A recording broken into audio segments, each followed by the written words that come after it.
Bueno, pues hoy estamos con África, mi amiga África.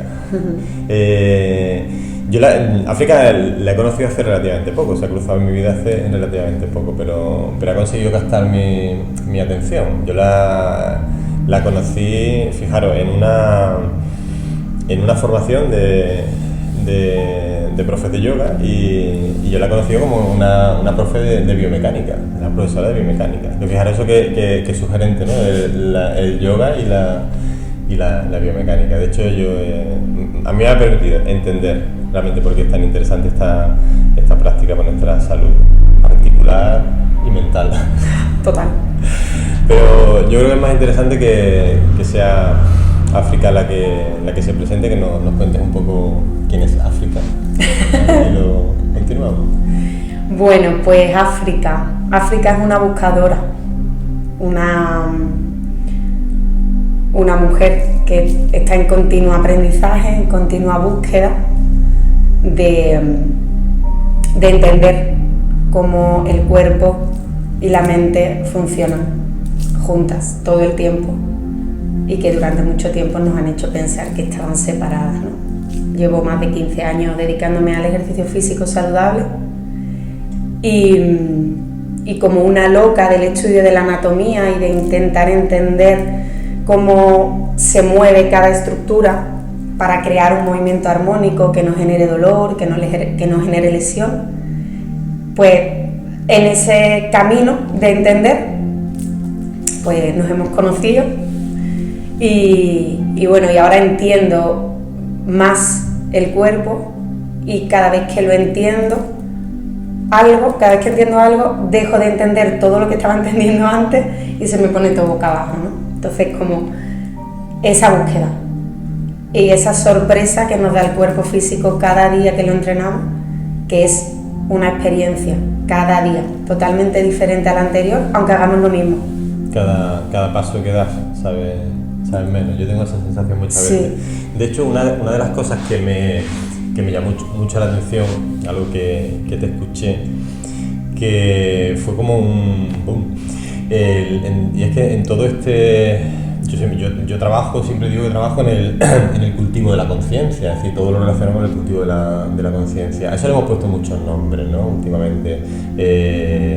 Desarrollo espiritual, crecimiento interior. Hoy día además, de hecho, parece que vivimos casi en una especie de burbuja, ¿no? de ese crecimiento interior. Entonces, que eso está bien, ¿no? En Occidente sobre todo nos ha faltado, ¿no? Pero me resultó muy interesante porque, claro, cuando nos movemos en ese ámbito, lo que intentamos es entender de alguna manera cómo funciona nuestra mente, por qué alimentamos los pensamientos que alimentamos, cómo son nuestras emociones las que nos gestionan a nosotros, nuestros comportamientos, etcétera, etcétera, etcétera. Y cuando hablamos de ese desarrollo interior, cognitivo, espiritual, llámale como tú quieras, al final lo que intentamos es aprender a gestionar todo eso que es bastante intangible. Entonces te escuché, que es donde iba, una frase que fue la que captó toda mi atención, que decías algo así como que es inviable abordar un desarrollo espiritual, un desarrollo interior, si no tienes una conciencia plena de tu cuerpo físico como soporte, como estructura. Y eso, pues ya digo, me captó, ¿no? Porque claro, digo, fíjate, la conexión con el cuerpo que a veces hemos perdido desde hace años, ¿no? Sí, sobre todo porque si nos vamos a la etapa más primeriza de la vida, ¿no? La parte embrión, el embrión crece gracias al salto que se produce dentro del útero, dentro de la placenta. O sea, la creación se produce gracias inicialmente a las aguas que van conduciendo a ese esperma con ese óvulo a llegar al lugar donde se aloja. Y luego es el movimiento interno que se produce dentro ya de esa lucecita que se ha creado, lo que crea el crecimiento del cuerpo. Entonces el movimiento todo el tiempo, el que nos está sosteniendo. Nacemos y el movimiento es muy intuitivo y nos ponemos a relacionarnos desde el movimiento, ¿no? Los niños cuando no hablan se relacionan moviéndose, jugando. Y llega un momento de la vida en que eso desaparece el movimiento y entra la mente. Llegamos nosotros, llegamos los adultos. Y llega supuestamente lo adulto y lo que tiene que ser. Niño, no te muevas, que te caes. No te muevas, no te vaya a ser que te ensucies, no juegues con la arena de la playa, vaya a ser que te la come y te pongas malo. Y empezamos a quitar movimiento, nos metemos en una realidad social que vivimos. Y luego cuando nos ponemos malitos y enferma la mente y enferma todo, nos damos cuenta de que lo primero que enfermó fue nuestro cuerpo físico y no lo miramos, ¿no? Es como que el cuerpo físico debe estar sano para poder cultivar esa conciencia. Es el movimiento, es el entrenamiento desde la salud. En ningún momento puedo hablar de rendimiento ni de deportes como tal, porque no es mi campo y aunque he tenido algún tipo de relación con ello, me vuelvo de nuevo a la capa anterior de solo salud, ¿no? Que para mí es la más interesante de acercar al mundo. Pero es como el cuerpo físico, cuando no está bien, no puede transitar determinadas emociones, que son las que nos van a transformar. Ni puedo pensar con claridad cuando mi cuerpo no está sano, ¿no? Cuando una persona tiene un dolor X, dolor lumbar, un pinzamiento de ciática, un proceso artrósico que genera dolor, traumatismo de cualquier tipo, fibromialgia, es como cuando la persona tiene dolor, tiene dolencia, tiene su cuerpo físico mal, no puede crecer en esa parte, ¿no? De su ser, de su espiritualidad, no se sostiene. Y hasta que llegamos a ese profesional, quizás, ¿no? De la mente, ese coach, psicólogo, etc., nos estamos olvidando de que lo que va a permitir que esos procesos sean ricos y el profesional de la mente pueda trabajar es que el cuerpo físico lo acompañe, ¿no? Es decir, que si te estoy entendiendo, que la conciencia en tu condición física, sea la que sea, y el incluso reconciliarte con el cómo es, con tu cuerpo. Claro, es básico. O sea, es lo que te va a permitir abordar sin quizás ese lastre todo ese trabajo. Y lo va a facilitar. Porque si yo tengo mucho miedo a ver algo o a sentir algo, ¿no? Normalmente el miedo genera tensión y esa tensión se va a reflejar en diferentes partes del cuerpo. Inicialmente en la boca del estómago, con lo cual también me va a llevar a procesos digestivos problemáticos. Me voy a quedar como paralizada, de manera que la zona pélvica y caderas se van a poner muy rígidas, pero si yo tengo una práctica física que me mantiene móvil, flexible, fuerte, esa zona, es como que cuando tenga que enfrentarme a eso que me genera tensión, mi cuerpo físico puede sostenerlo, porque luego voy a tener otra cosa que me lo va a liberar. Entonces, puedo soportar esa emoción, que además ya sabemos a día de hoy, gracias a la ciencia, que todas las emociones generan una química en el cuerpo que incluso pueden cambiar, ¿no? La biología, e incluso ya se habla de cambios genéticos, ¿no? Entonces, si la emoción es química y la química es lo que me va a permitir luego generar buenos impulsos a nivel sistema nervioso, músculo, acción, movimiento, el entrenamiento es fundamental para que todo ese mejunje que se está dando en la persona se dé de una manera menos invasiva, menos dolorosa y menos traumática. ¿Y cómo afecta esto, por ejemplo, que nos cuenta a personas que tienen pues, algún tipo de problema de movilidad o simplemente el que está en modo alcayata, como hemos hecho en algún momento todo? Muchas veces. Es decir, podríamos decir que si hay ese tipo, digamos, de dolencia o de limitación física, de alguna manera existe falta de conciencia en mi cuerpo. A menudo, o lo que yo me encuentro a diario en mis sesiones y en la gente que va llegando a mí, independientemente de la práctica que traiga previa, yo noto una falta de información real, porque al final, cuando vamos a una sesión de lo que sea, es como hay un profesor o un terapeuta, yo voy, hago en base a lo que me pide, que haga y ya está, y me voy a casa, ¿no? Es como yo en la sesión me encuentro mejor y me voy. Pero no hay una información, no hay un proceso educativo, que es, yo siempre digo que la información cura y el movimiento sana. Hay muchas veces que simplemente dándole a la persona la información de dónde está su lesión, cómo es su estructura lesionada, cómo debería de ser sin la lesión, y dando esas informaciones muy básicas, a la persona ya hay una reducción del nivel de dolor.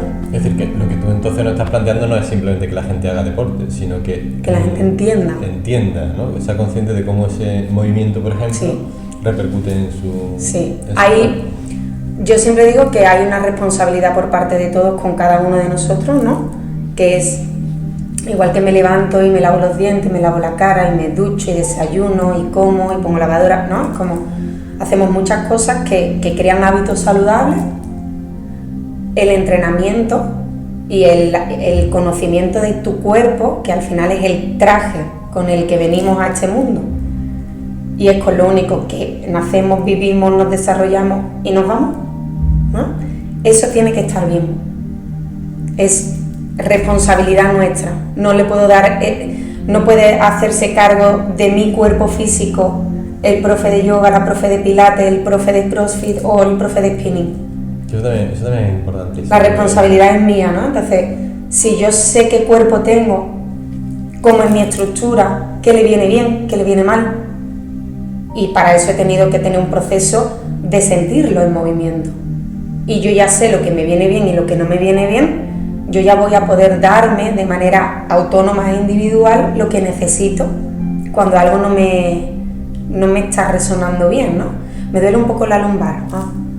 Bueno, pues si hacía esto y esto y a ver cómo está, ¿no? La lumbar que hacía en el cuerpo, esto, ¿vale? ¿Y quién estaba implicado? Tales musculaturas y tales estructuras. Voy a movilizarlas con esa información, ¿no? Porque al final tu cadera es tuya, no es del fisio que te trata, ni del profe de pilates que te ajusta. Y de hecho, tú vas a ser la única persona que te acompañe 24 horas. Claro, es como... Claro, yo se lo digo a muchos clientes míos, a mí me ves 1 hora al día, o sea, 1 hora al día, 1 hora a la semana. 2, los que son capaces de priorizarse 2 horas a la semana, pero tú estás el resto. Entonces, son 1440 horas a la semana, ¿no? Las que tenemos, o por ahí andan. O por ahí andan, muchas, un montón. Entonces, no podemos depender de nadie, porque al final esa dependencia que hacemos desde el cuerpo físico para nuestro entrenamiento es un reflejo de todo lo que necesitamos dependiente para nuestra propia vida, ¿no? Busco el amor, busco tal, ¿no? Como todo fuera y no me hago cargo de mí. Proyectamos... Y además tenemos un sistema sanitario que nos pone esto perfecto. Claro, al final proyectamos todas nuestras necesidades fuera, ¿no? Más que me curen. Responsabilizar nosotros. Entonces lo que nos propone de alguna manera es que entienda cómo funciona mi cuerpo, que entienda cuáles son mis limitaciones. Primero lo que tengo, ¿no? Que tengo una rodilla, que mucha gente dice la rodilla aquí, pero como el que dice la puerta allí, ¿no? Es como, ¿y sabes lo que es la rodilla?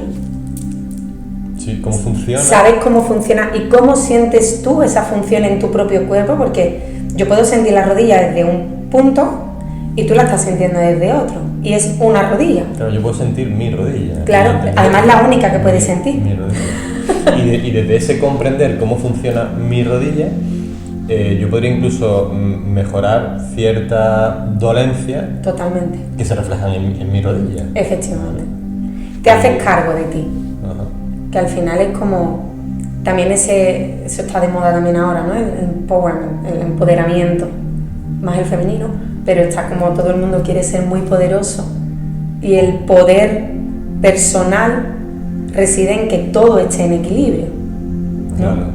Y también es muy interesante, yo conozco gente que me lo cuenta, ¿no? Me dice, yo es que no puedo, es que yo voy a determinar y me dice, no, sí, tienes que decirte que tú puedes. Y no, que no puedo. Claro. Pero además que es verdad que a lo mejor no puede. Es como, claro, pero la idea entiendo que sería como reconciliarte con tus posibilidades. Y sobre todo conocer que siempre es una opción de movimiento para cada persona, independientemente de lo que tiene. Y ahí es algo que yo repito, ¿no? Cuando tienes una lesión de rodilla con 30 años, te van a decir que te pares y reposes. Pero si la tienes con 80, te dicen que salgas a la calle. He tenido en mis manos diagnósticos de la misma lesión con una diferencia de 40 años de edad y las recomendaciones son completamente contradictorias. ¿Por qué? Porque a la de 80 está más próxima a la muerte y la de 30 no. El problema es que si tú a una persona de 30 la paras, a lo mejor la estás matando en vida. Y a la de 80 la manda a la calle y la estás matando, ¿sabes? Como, vale, siempre hay, yo defiendo, quizás porque en mi campo, ¿no?, que el movimiento es necesario. O sea, es como todo el mundo necesita moverse y pensamos en movimiento, salir a correr 10 kilómetros. No. Claro, todo el mundo no necesita el mismo umbral de movimiento. Por supuesto. Ni todos los días, ni el que corre 10 kilómetros todos los días lo necesita todos los días. A lo mejor que está acostumbrado a hacerlo. ¿No? Hay un doctor, el doctor Light, que dice: no entrenes todo lo que no entrenes todo lo que puedas, sino solo lo que necesitas. ¿No? Entonces, como yo hoy necesito hasta aquí, puedo 1000 más, pero me quedo en lo que necesita mi cuerpo hoy, en base a si tengo que trabajar 10 horas, no me voy a reventar, porque a lo mejor ahora por la mañana tengo mucha energía, pero a lo mejor por la tarde ya estoy fundida, y esto me va a restar, ¿no? Entonces el entrenamiento también tiene que ser justo, y a eso se aprende, es decir, no necesitas todo el tiempo un entrenador, un profesor o la asistencia a una clase habitual de lo que sea para tú cuidarte. Tú puedes generar recursos tuyos para que ti, te permitan claro, estar continuamente. Es como si tuviéramos que tener un nutricionista y un chef en casa viviendo con nosotros, al entrenador viviendo con nosotros, al dentista viviendo con nosotros. Es como todas las personas que nos enseñan a cuidarnos los tenemos que tener en casa, o le vamos a pagar todos la semana por estar con ellos. El dentista te enseña a lavarte los dientes con 6 años y se acabó. Yo tengo ahí un espejo en el baño grande y cuando alguien entra por la puerta diciendo: yo es que vengo buscando un maestro, digo, ven, y lo llevo y le abro la puerta al baño, digo, ahí lo tienes. Que es un poco de tal cual, ¿no? Es que cada uno debe de aprender a luego hay gente luego hay veces, ¿no? Y es normal porque yo he vivido y vivo, ¿no?, de la persona dependiente del profe. Luego está la persona que necesita, o lo guay que es tener ese seguimiento, ¿no? El decir, voy, que me hagan, ¿no? Y voy a una clase de pilates, a una clase de yoga y tal, y tengo una persona que me va guiando. Pero también es verdad que nos acostumbramos a eso y muchas veces llegamos a la clase sin tener ganas, sin querer ir. Llegamos y la práctica que hay no es la que yo necesito ese día porque ya he llegado incómodo o incómoda, y es como, si tienes las herramientas, eliges, y en ese elegir está la libertad, ¿no? Que cuando estamos en ese crecimiento, en esa conciencia, la conciencia es libertad, es lo elijo, no lo necesito. ¿Cómo podría entonces una persona que no esté escuchando, que no esté viendo, empezar a acercarse a ese cultivo de la conciencia en su cuerpo físico, para de ahí trabajar toda esa parte más intangible, ¿no?, más espiritual, más emocional? Yo siempre recomiendo que lo primero, que es por donde yo también empiezo a explicar todo, ¿no?, que es lo primero que hacemos cuando nacemos, que es girar y respirar, ¿no? Cuando pasamos por el canal del parto vamos con una dirección, luego se gira y se nace, ¿no? Entonces, como para mí, como el movimiento estrella para despertar cosas es la rotación, columna, ¿no? Como son movimientos que ya te invitan a un movimiento más grande, y la respiración, o sea, es como la primera toma de conciencia. ¿Respiro o no respiro? ¿Dónde respiro? ¿Dónde lo tengo? ¿Me llega hasta aquí, hasta aquí, hasta aquí, hasta aquí o hasta aquí? ¿No? Es como, para mí es la primera toma de conciencia. Y entender estructuralmente cómo se produce la respiración, que eso es una información que en 2 horitas la tiene cualquier persona, no hay que estudiar una cátedra en mecánica respiratoria, y luego tener esas pautas, ¿no? Evidentemente, pues lo ideal, hacer un curso donde nos enseñen eso, ¿no? Donde enseñemos estructura por estructura, qué relación tiene el movimiento, también no solamente con la estructura mecánica a nivel ósea, sino también a nivel muscular y a nivel visceral, cómo eso se relaciona con el sistema nervioso, ¿no? Que al final es el que nos crea el estímulo y con el que nos estamos comunicando todo el tiempo para movernos. Y eso es información que no que debe de estar en cualquier persona, para luego, con 4 rutinas o 4 baterías de ejercicios, ¿no? Es decir, cadera, ¿no? Un poco así estructural, cadera, pelvis, hombro, cintura escapular, columna y globalidad. Y desde ahí tener herramientas y tener pequeños ejercicios y tener luego la capacidad desde el movimiento intuitivo, que yo le llamo, que es simplemente cogerte una colchoneta, irte al suelo y que salga lo que tenga que salir. Sin necesidad de acrobacias ni de para nada. No, además es algo que... Fíjate lo que estás diciendo, ¿no? Respirar, pararte, movimientos de rotación, es que además son cosas muy sutiles. Además el cuerpo físico, a medida que tú le das movimiento, quiere más movimiento. Entonces, en ese quiero más, luego a lo mejor sí que te apetece apuntarte a no sé dónde o a no sé cuánto, pero sabiendo que la herramienta la tienes y la puedes tener en cualquier lugar del mundo en el que tú te encuentres contigo, ¿no? Y que si de pronto te pierdes, saber que si te empiezas a mover, vas a ir a ti, ¿no? Como si te paras y respiras, solo tú puedes respirar por ti. Qué interesante. Pues fijaros, ¿no? No hace falta que te lleve a tu profe de mindfulness, ni de yoga, ni de pilates de viaje. Llevas tu cuerpo, llevas las enseñanzas que puedas adquirir. Yo animo a que asistáis a alguna de las clases que imparte África y simplemente llevéis recursos que os van a acompañar pues toda la vida prácticamente, como el que aprende a montar en bicicleta, ya no se te olvida, ya dependerá evidentemente la destreza en base a la utilización, a la salida y demás. Y el poder elegir, ¿no? Es decir, hoy me duele la cadera, ¿qué puedo hacer? Esto y esto, ya está.